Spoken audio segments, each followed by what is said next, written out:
Hello दोस्तों, कैसे हैं आप? मैं आपका दोस्त रितेश और आज मैं आपके लिए लाया हूँ कुछ सच्ची डरावनी कहानी।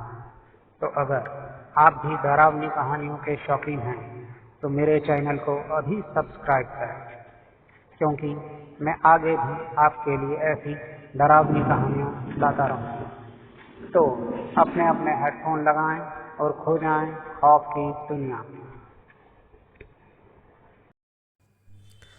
दोस्तों, आज की कहानी हमें भेजी है महाराष्ट्र के रहने वाले मृत्युंजय ने। आगे की कहानी मृत्युंजय के पॉइंट ऑफ व्यू से।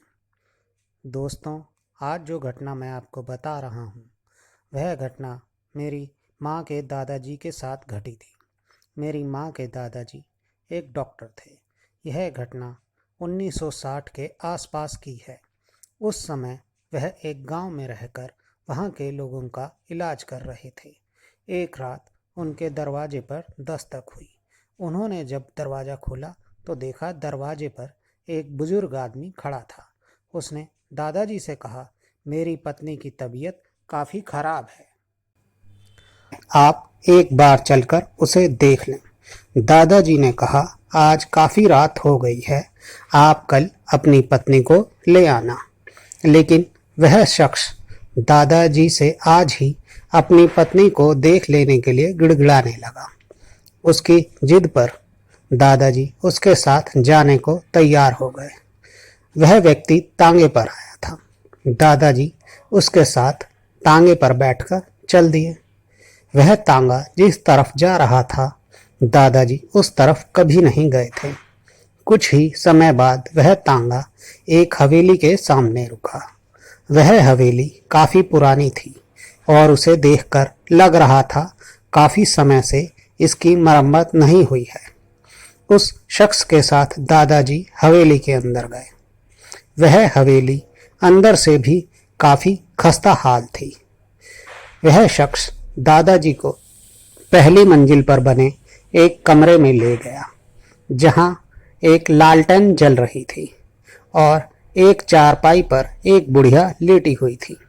दादाजी ने उस बुजुर्ग महिला को चेक किया और उसे एक इंजेक्शन लगाया।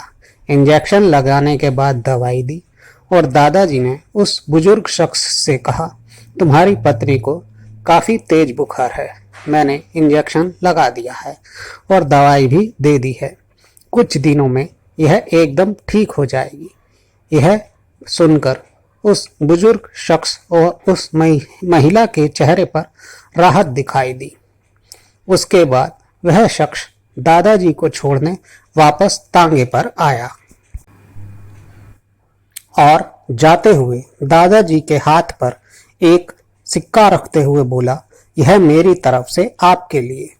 दादाजी ने काफ़ी मना किया, लेकिन वह शख्स नहीं माना और उन्हें वह सिक्का देकर चला गया। दादाजी ने वह सिक्का जेब में डाला और सोने चले गए।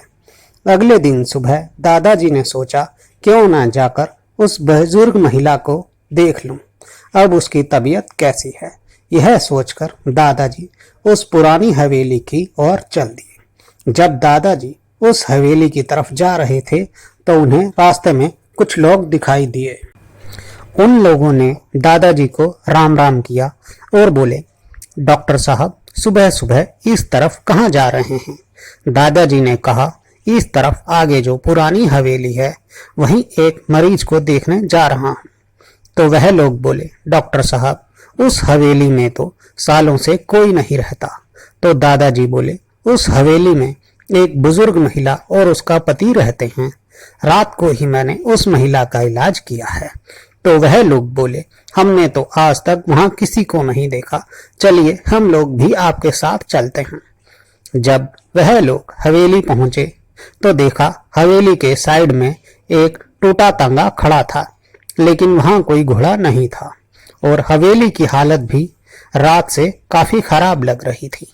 फिर वह लोग हवेली के उस कमरे में पहुंचे जहां वह बुजुर्ग महिला रात को चारपाई पर लेटी थी, लेकिन इस वक्त उस कमरे में सिर्फ एक टूटी चारपाई पड़ी थी। यह देखकर दादाजी बोले, वह महिला कल इसी चारपाई पर लेटी हुई थी। तो वह लोग बोले, डॉक्टर साहब, आपको गलतफहमी हुई होगी, हमने तो पहले ही कहा था यहाँ कोई नहीं रहता। तभी दादाजी को वह खाली इंजेक्शन की शीशी दिखाई दी जो रात को दादाजी ने उस महिला को लगाया था। दादाजी ने वह शीशी उन लोगों को दिखाई तो वह लोग भी हैरान हो गए। तभी दादाजी को उस सिक्के की याद आई जो उस बुजुर्ग ने दादाजी को दिया था। दादाजी ने जब जेब में हाथ डाला तो वह सिक्का जेब में नहीं था। तो वह सब लोग बोले, भूतों के दिए पैसे भी भला रुकते हैं। कुछ देर बाद दादाजी को याद आया कि उन्होंने कल रात दूसरी पैंट पहनी हुई थी, हो ना हो वह सिक्का उसी पैंट में है। वह उन गांव वालों के साथ घर आए और जब उस पैंट की जेब में देखा तो उसकी जेब में एक सोने का सिक्का था, जिसे देखकर सब हैरान हो गए और वह सिक्का आज भी मेरी माँ के पास है। दोस्तों, आपको हमारी ये कहानी कैसी लगी कृपया कमेंट्स बॉक्स में जरूर बताएं। और अगर आप भी हमें अपनी कोई कहानी भेजना चाहते हैं तो डिस्क्रिप्शन बॉक्स में हमारा व्हाट्सएप और टेलीग्राम का लिंक है, जिस पर आप हमें अपनी कहानी भेज सकते हैं। हम उसे अपने शो में जरूर शामिल करेंगे। तो जल्द ही आपसे फिर मुलाकात होगी, तब तक के लिए गुड बाय।